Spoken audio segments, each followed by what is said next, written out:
Hello everybody, and thank you for tuning in to the weekly report. The Saudis keep changing their story on the murder of Khashoggi. What should we do? The Saudi version of the disappearance and murder of journalist Jamal Khashoggi seems to change every day or so. The latest is the Saudi government claimed that the opposition journalist was killed in a botched interrogation at the Saudi consulate in Istanbul.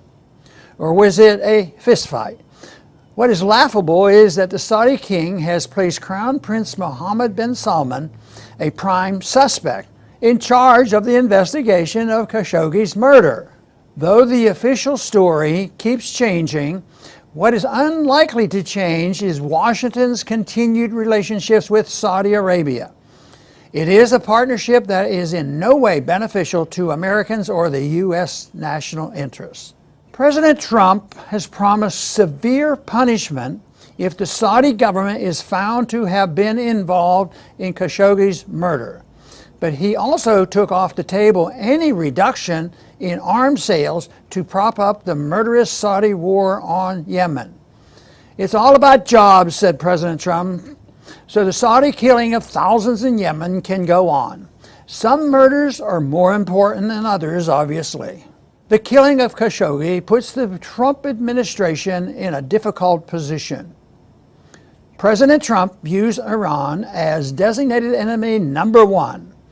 Next month, the U.S. administration intends to impose a new round of sanctions designed to make it impossible for Iran to sell its oil on the international market.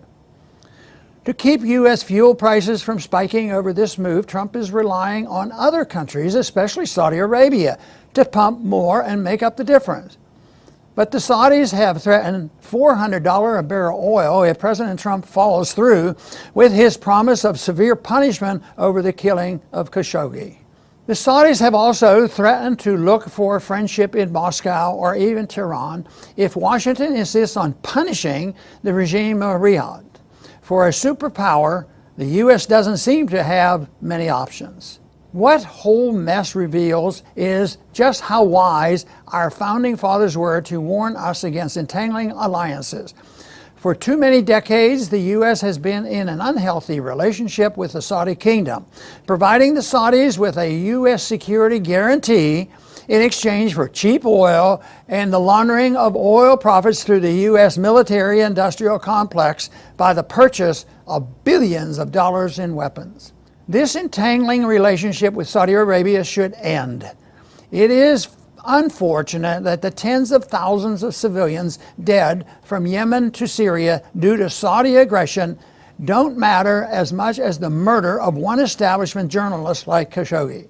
But as one Clinton Flack once said, we should not let this current crisis go to waste. This is not about demanding that the Saudis change their ways, reform their society on the lines of a liberal democracy, or allow more women to drive. The problem with our relationship with Saudi Arabia is not about Saudi Arabia, it's about us. The United States should not be in the business of selling security guarantees overseas to the highest bidder. We are constantly told that the U.S. military guarantees our own safety, and so it should be. No, this is about returning to a foreign policy that seeks friendship and trade with all nations who seek the same. But that heeds the warning of George Washington in his farewell address that a passionate attachment of one nation for another produces a variety of evils. If we care about the United States, we must heed this warning.